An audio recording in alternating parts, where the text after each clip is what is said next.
Hello दोस्तों, अगर आप मेरे इस चैनल पर नए हैं या आज पहली बार ये वीडियो देख रहे हैं तो मैं आपको बता दूं कि ये एक सीरीज का हिस्सा है। इसलिए पहले जाकर पिछले पार्ट्स देख लें ताकि आपको आज की ये स्टोरी अच्छे से समझ में आए। पुराने पार्ट्स का लिंक आपको डिस्क्रिप्शन या ऊपर आई बटन में मिल जाएगा। कहानी शुरू करने से पहले अगर आप ऐसी ही मजेदार और डार्क व्हाट इफ सीरीज देखना चाहते हैं तो जल्दी से इस वीडियो को लाइक और चैनल को सब्सक्राइब कर लें। तो चलिए बिना किसी देरी के शुरू करते हैं आज की कहानी।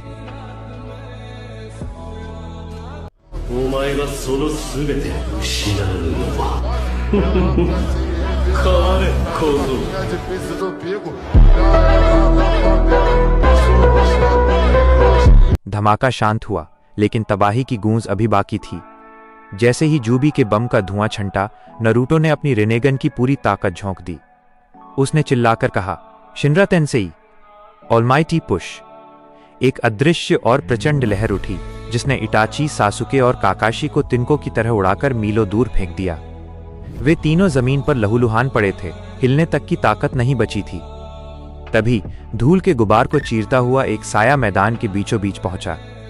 वो ओरोचिमारू था। उसकी पीली आंखें जमीन पर पड़ी मास्टर जीरैया की बेजान देह पर टिकीं। ओरोचिमारू, जो कभी किसी के लिए भावनाएं नहीं रखता था, अपने पुराने साथी और दोस्त की लाश देखकर कांप उठा। उसके चेहरे पर पहली बार दुख नहीं बल्कि एक पागल कर देने वाला जुनून और गुस्सा था। ओरोचिमारू ने अपनी जहरीली आवाज में दहाड़ मारी, नरूटो के बच्चे, तूने उस इंसान को मार दिया जिसने इस दुनिया में तुझसे सबसे ज्यादा प्यार किया था। आज मैं तुझे दिखाऊंगा कि मौत का असली देवता कौन है।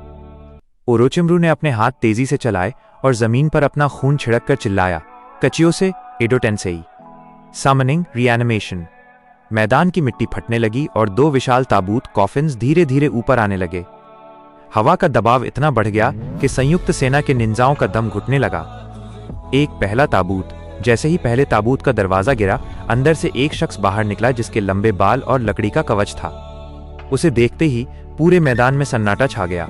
वो और कोई नहीं बल्कि गॉड ऑफ शिनोबी हशिरामा सेंजू थे। उनकी आंखों में एडो टेंसेई की काली चमक थी। दूसरा ताबूत। जब दूसरे ताबूत का ढक्कन खुला तो अंदर से निकलने वाले चक्र ने पूरी घाटी को कंपा दिया। उसे देखते ही इटाची और सासुके के चेहरे का रंग उड़ गया। वो उचिहा कबीले का सबसे खौफनाक नाम था, घोस्ट ऑफ द उचिहा, मदारा उचिहा।